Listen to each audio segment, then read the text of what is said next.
Hi Chuck, how are you? Good. So happy to be here tonight. So with a new chapter of Frankie's Stories, the podcast, where we dive into the wildest and most fascinating tales from stage, screen, and beyond. So with Halloween just around the corner, what better time than now to explore one of the ultimate cult classics of spooky, sexy, and absolute unforgettable entertainment, the Rocky Horror Show. It's my passion. So, since it's Halloween, it couldn't be more perfect. So this is just a musical. It's a celebration of rebellion, self-expression, pure, unapologetic fun. The perfect Halloween treat for anyone who loves a little chaos with their candy. So grab your fishnets, sequins, maybe a piece of toast, and let's go. So Richard O'Brien, the creative mastermind behind Rocky Horror, he was always drawn to stories that didn't fit. He loved musicals, yes, but he also adored B-movie, science fiction, gothic horror, and the kind of low-budget films that were considered campy at the time. He wanted to create a story that blended the fantastical with the absurd, the risk with the hilarious, bizarre with the musical. So in his own words, he wanted to make the ridiculous sublime. The character of Dr. Frankenfurter was born from that desire. Frank wasn't just a mad scientist, he was glamorous, theatrical, an alien from another world who defied every rule of society. So he wasn't meant to fit in, he was meant to stand out. So O'Brien drew inspiration from the liberation movement of the 1960s and the 70s and the rise of glam rock. I adore glam rock. And the theatricality of icons like David Bowie. He wanted a story where sexuality was playful and identities were fluid and rules were made to be broken. So it was bold, it was daring, and it was exactly what theater needed. Before the Rocky Horror Show ever hit the stage, Richard O'Brien was in his bedroom, notebook in hand, dreaming up a world where the strange, the sexy, outlandish could all collide. He knew the show needed an opening song, something to set the mood, something to immediately transport the audience into the universe of mad science, gothic cathos, B-movie horror. So that's when science fiction double feature was born. O'Brien wanted it to feel like a love letter to all the classic science fiction and horror films he adored. The black and white, low-budget movies of the 1950s and 60s that were totally dismissed by the critics, but cherished by the fans. So the lyrics of the song is like dazzling roll call of cinematic oddities. He name drops Flash Gordon, Dr. Axe, King Kong, even slightly references actors like Fairy and Peter Cushing. He mentions the day the earth stood still, the invisible man, and the thing from another world. So each line is carefully chosen. Each title is like a wink to fans of old school sci-fi and horror. So it's like O'Brien is whispering, here is the world we love, so step inside with me. But the song isn't just a catalog of films, it's like a spell. It invites the audience to expect something new. When it's sung by Magenta at the stage production, the melody is haunting, perfectly setting the tone for the outrageous story to come. O'Brien later said the words seemed to flow naturally once he started listing his favorite films. So it was almost as if the song has been waiting to be written, a bridge between the fantastic world of old sci-fi and the theatrical universe he created on the stage. So the story itself, the wild, twisted, and absolutely unforgettable plot of the Rocky Horror show. It all begins with our innocent, slightly awkward couple, Brad and Janet. They're young, a little naive, and well, completely unprepared for the adventure that awaits. So, on a dark, stormy night, perfect for a little suspense, their car breaks down. Typical horror movie setup, right? But instead of calling for help and going home, they stumble upon a mysterious castle that seems out of this world. Inside they meet the one and only Dr. Frankenfurter, a mad scientist, or should I say mad genius, from another planet. So Frank is charming, unpredictable, and dressed in a way that immediately tells you, expect chaos. And chaos is exactly what happens. Brad and Janet are swept out into Frank's world of wild experiments where nothing is normal. Everything is so exaggerated, from the dramatic music to their outrageous costumes. I love it. Just love it. So the centerpiece of the chaos, Rocky, a perfectly sculpted muscular man created in Frank's lab. Part science experiment, part rock and roll fantasy. So as the night unfolds, Brad and Janet, along with the other castle's residents, Riffraff, Magenta, Columbia, they are all thrown into a whirlwind of music, dancing, and surprises. I was a part of Rocky Horror Shadowcast, and it was one of the best days of my life because we had so much fun doing it, and these characters really, they become alive. And by the end of the night, nothing is it seems. No shattered desires are revealed, so everyone learns something new. And it makes the Rocky Horror Show officially the longest running theatrical release in the film history. Since its debut in 1975, it has never stopped playing in theaters. So that's right, nearly 50 years later, it's still at least one cinema somewhere in the world showing Rocky Horror at midnight. So once O'Brien had the idea, the challenge was bringing it up to life. So he partnered with director Jim Sharman, a visionary who loved pushing boundaries. Together, they took a small space in the Royal Court Theatre upstairs in London in 1973, and they transformed it into a chaotic, glittering world of mischief and music. The sets were intentionally strange, a mix of gothic castle, science lab, rock concert stage, costumes very sexy, shocking, corsets, fishnets, glitter, and the actors were required to fully commit to the eccentric roles, creating a performance that was both theatrical and immersive. The first audiences were a mix of curiosity seekers and adventurous theater goers. Some critics were confused or outraged, but the audience loved it. Word of mouth spread quickly. People came back night after night to be part of the chaos, singing along, laughing, and experiencing a show like nothing else.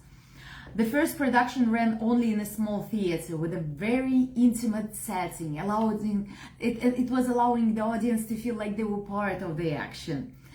And I will quote Richard O'Brien: "I wanted to make a musical that celebrated all the things people are ashamed of. Everyone should get a chance to be strange, beautiful, and free."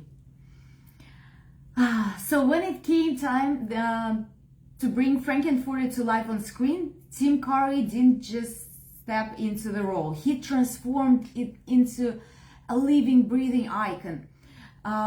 Curry drew inspiration from everything that was bold, glamorous, and slightly outrageous.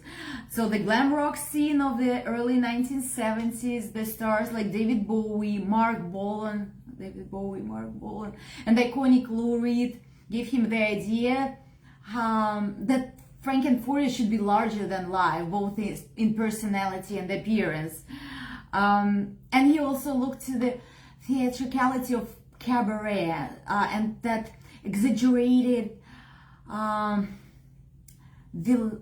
villainy of the classic Hollywood films. He wanted every movement, every glance, every smirk to be performance in itself. Curry's first experience with the character involved endless trial and error. With costumes, with makeup, everything. He tried heavy eyeliner, eyeshadows to make Frank's eyes more dramatic, hypnotic, bright red lipstick to draw attention to his mischievous smile, pearls and corsets combining elegance. So, really cabaret, but with a hint of horror and comedy.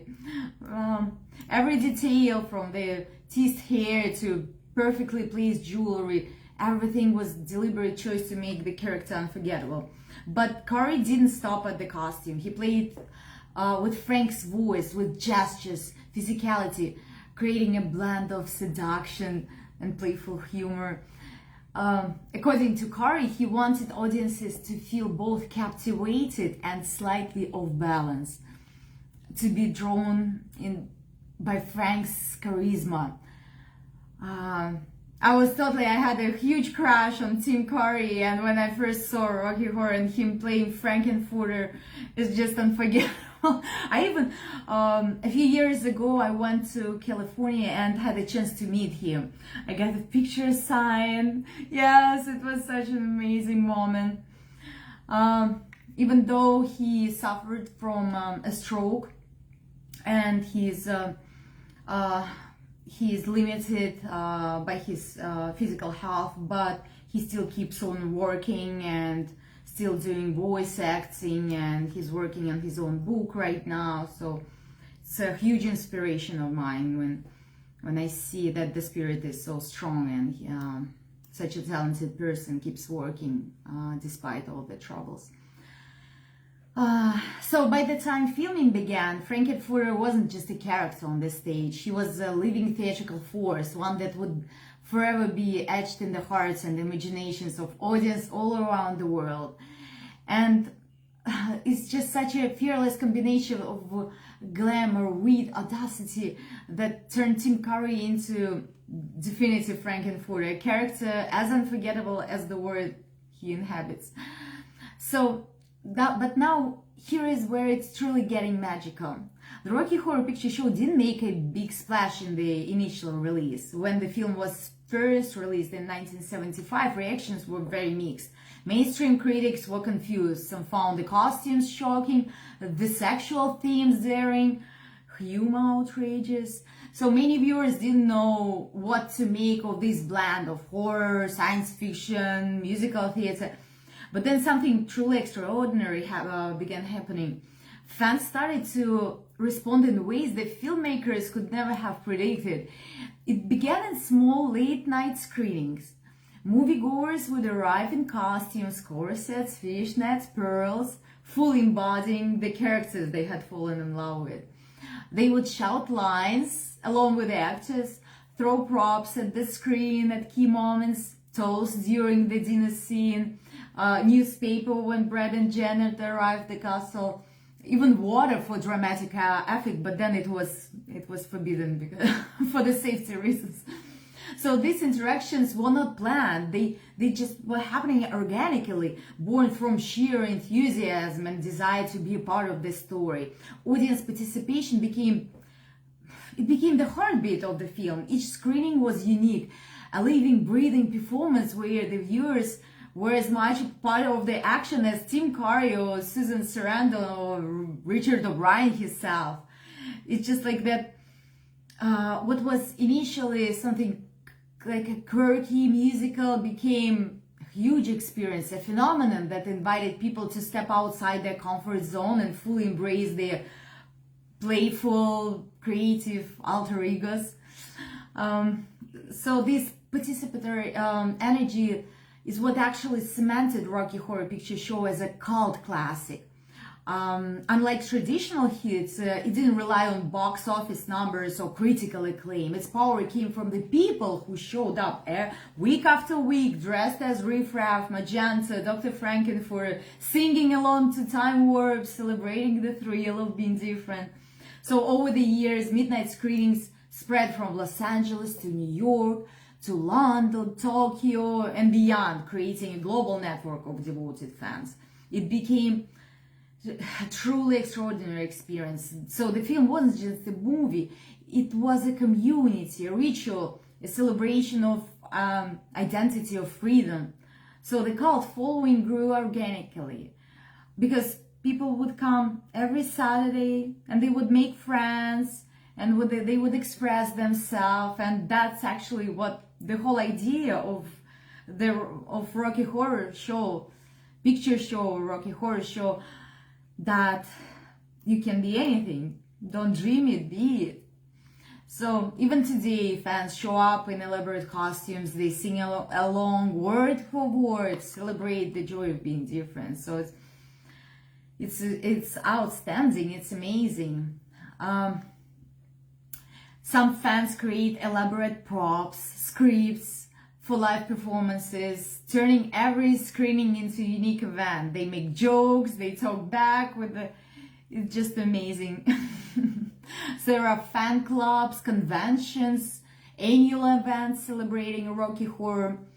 It really proves that it has a lasting cultural impact, and Richard O'Brien himself has attended fan events and marveled at how far his creation has traveled. So in this vibrant and unconventional world of the Rocky Horror Picture Show, one name stands out among the earliest and most celebrated: Dory Hartley. Long before Shadowcast became a staple of midnight screenings, Dory was already embodying Dr. Frankenfurter with passion, and that would set the standards for generations of fans to come. In 1976, Dory began performing as Frankenfurter at the 8th Street Playhouse in New York City, one of the first theaters to host midnight showings of the film. Her performances were a celebration of the character's boldness and complexity, and she wasn't performing, she was living it.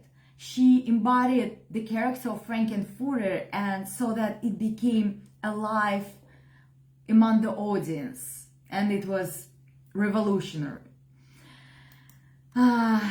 Even after stepping away from the stage, Dory Hartley's legacy still endures. She's an artist, she writes, amazing, very bright soul. I'm lucky to be friends with her on Facebook, and I'm definitely a fan, a follower, and the way she portrayed Frankenfurter was amazing. Yeah. So why does Rocky Horror still matter? In my opinion, because it reminded us that creativity, courage, and willingness to embrace the unusual can change the world. It's a story about freedom, community, joy. Whether you have seen it 100 times or never at all, imagine yourself in that theater. The lights dim, the music swells, the audience sighs. And for those 2 hours, nothing else matters except being yourself. As Frankenfurter said, don't dream it, be it. So, thank you so much for joining me tonight. And remember, life's too short not to embrace your weirdness. Thank you so much, Chuck. I'm so happy to be tonight here, and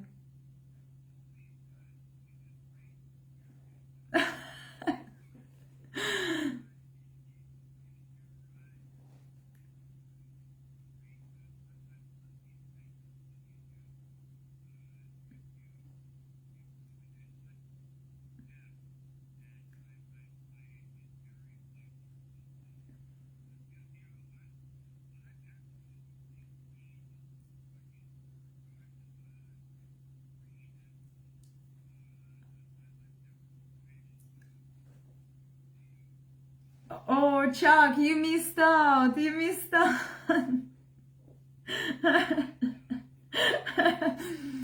Oh no, it was so many, such good time that I dedicated doing a Rocky Horror Picture Show. It helped me open up as an actress and as a personality too. Even just being myself more, being more okay with who I am. And Tim Curry and Richard O'Brien definitely helped to sculpt me.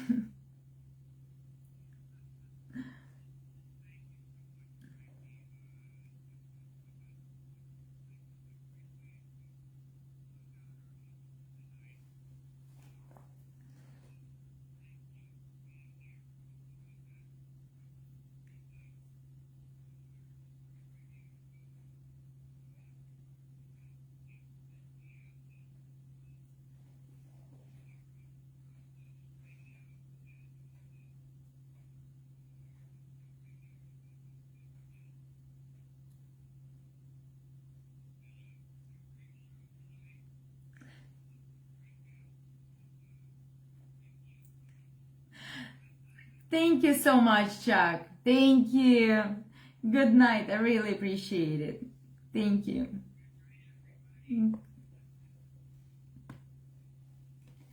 Thank you so much for listening to me.